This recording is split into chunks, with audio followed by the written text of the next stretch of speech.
So let's talk a little bit about Seth Rollins. Obviously, going with the idea this isn't a work, and he's hurt again, and it's his knee again. How do you treat someone like that when they come back? Now, you've previously been around Seth Rollins before he was there when his style was even more physical, I think you could argue, and he wasn't Yeah. carrying as much muscle as he is now. And he still wrestles an incredibly physical style, and obviously you watch what he does. He's a heel doing a lot of babyface things with his legs. The springboards, the jumping, those are babyface things that a heel's doing. It's his style. He's gone down now a few times. A, what do you do with him when he comes back? And B, he's the Money in the Bank winner. You put a whole stable around him with Heyman. We could figure out what they're going to do with Heyman and that crew after, talking about Rollins, but how do you book him going forward? Do you have to, in the back of your mind, think that physically he may not be able to hold up for a long period of time? And is that unfair to think that? No, well, I mean, physically, he'll be able to walk around again. He's not, in a wheelchair for the rest of his life. It's just a question of how athletic he's going to be and how much he's going to have to modify his style. And it probably wouldn't be a bad thing if he didn't do as many springboards and have a coronas and dives and things as he does now, because he's still getting older anyway, and he's a star and he doesn't need to because he can talk for the most part, and he can work, and he's being put in with other big stars that they care about. And if he's working with CM Punk, Punk ain't going to be doing any goddamn moonsaults to the floor. So it's he can modify that and still have years more on his career that he wants to have, depending on how many he wants to have. The question is, right now, they're losing millions of dollars because they're not only going to have to pay him his guarantee while he's out, but they've just put, as you said, the heel stable together. And they had plans going forward for major pay-per-view events, et cetera, et cetera. And that does cost millions of dollars in revenue at this level. And so that's one reason why, to be quite honest with you, that some of the guys that are just the AEW darlings or even sometimes the WWE darlings, they don't want to invest millions of dollars and have millions of dollars on the line with guys that are doing shit like that.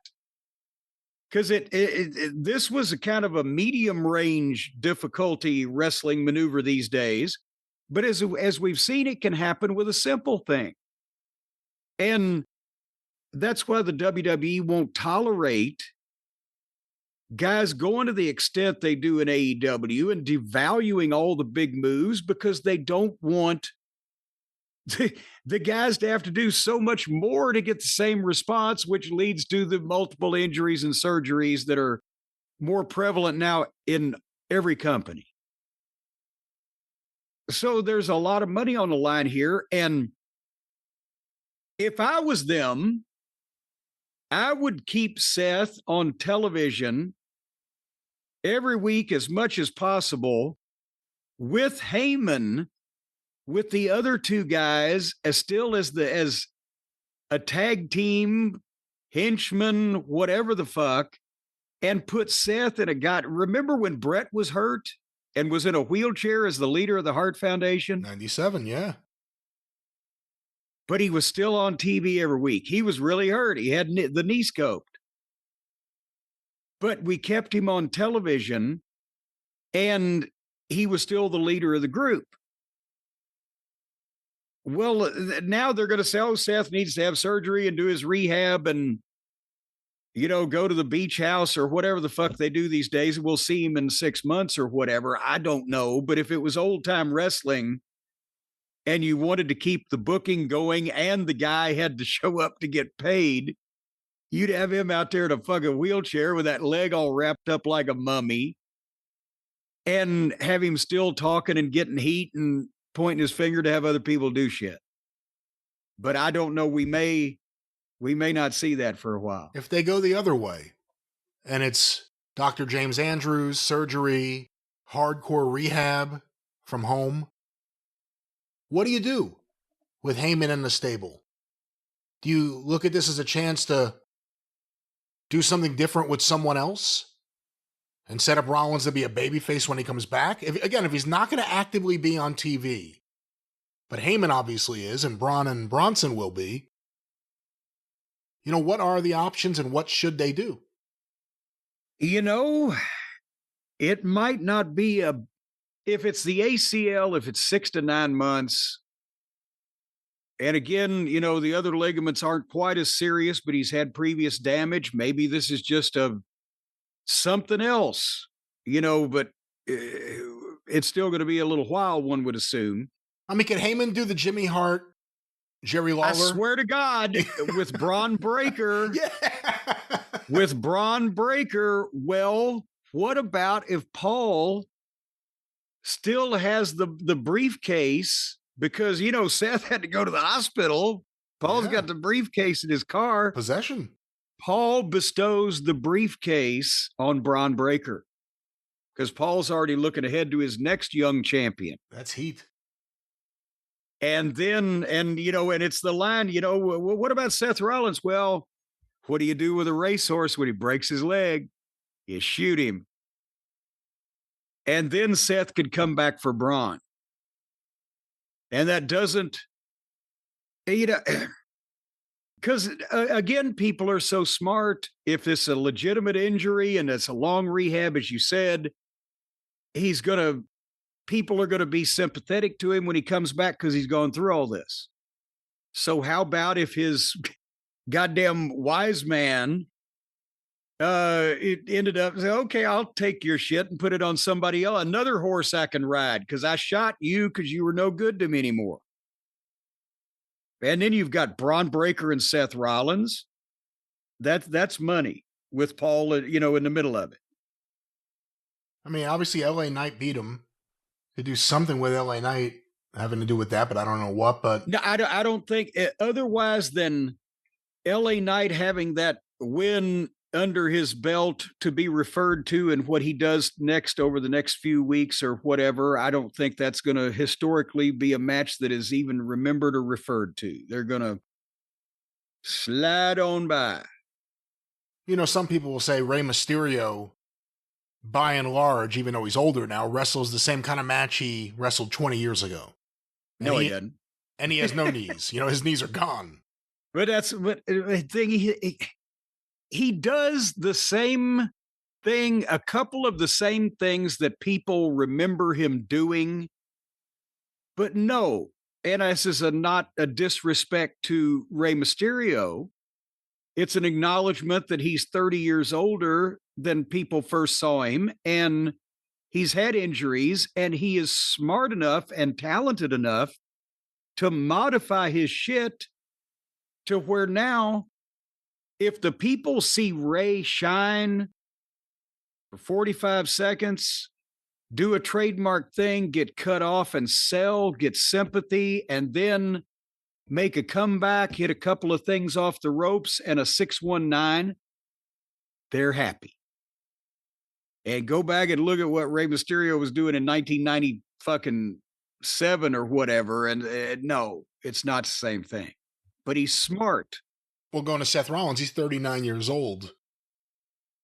Does someone have to have a conversation with him about how much he has left in the tank if he wrestles the same way he's wrestling?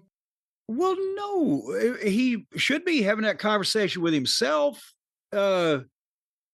because he's the one that can tell you're the one that can tell what you can do or not. Now, if you want to ignore yourself, so I'll keep doing the shit that I used to do, even though I'm probably going to hurt myself. Well, and that's one thing, but you guys throughout the history of the wrestling business, when they had to work to get paid and when they had to show up, they were advertised and blah, blah, blah. They figured out ways to get themselves over so that as long as it was them doing something, they didn't have to do every goddamn thing. They could work around it. You could work around a leg or work around an arm or, whatever. You've changed your style. Dick the Bruiser, for fuck's sake. He took hip tosses in 1959, but not in fucking 1982. You have to, but you still got to go to work. So you figure out what you can do to get yourself and your shit over that doesn't involve shit that you can't do anymore. And everybody has done that in the business at one time or another. If he returns every week in a wheelchair, that theme music's really going to be awful. It's going to be endless. That's the thing, is that he wants to be the Messiah.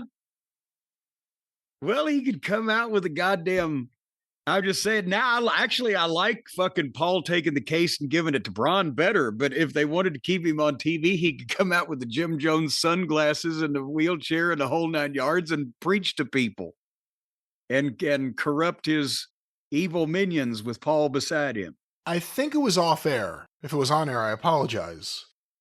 But I mentioned to you that we've received a lot of feedback recently from people sick of the Seth Rollins heel leader of the stable character, I guess. Sick of people. Yes. Some people finally fed up with the Punk Rollins feud, and some people specifically not digging Rollins. To your point, the best solution might be a complete change, because it's not going to hurt business. It can only improve things. Either elevating Braun. I don't know if there's a mystery new leader you could just substitute in there. It's kind of like when Edge left Judgment Day. Judgment Day just kind of took off on their own. But you're convincing me that is the best way to go. Yeah, I mean, if there was some new mystery person to just come in and, why do they drop him in out of a helicopter? That would be caca. And if Rollins could somehow get back within a year, he could return and chase after the guy holding his case that has the ability to cash in. And then the clock is ticking because he's only got a few months left. There you go.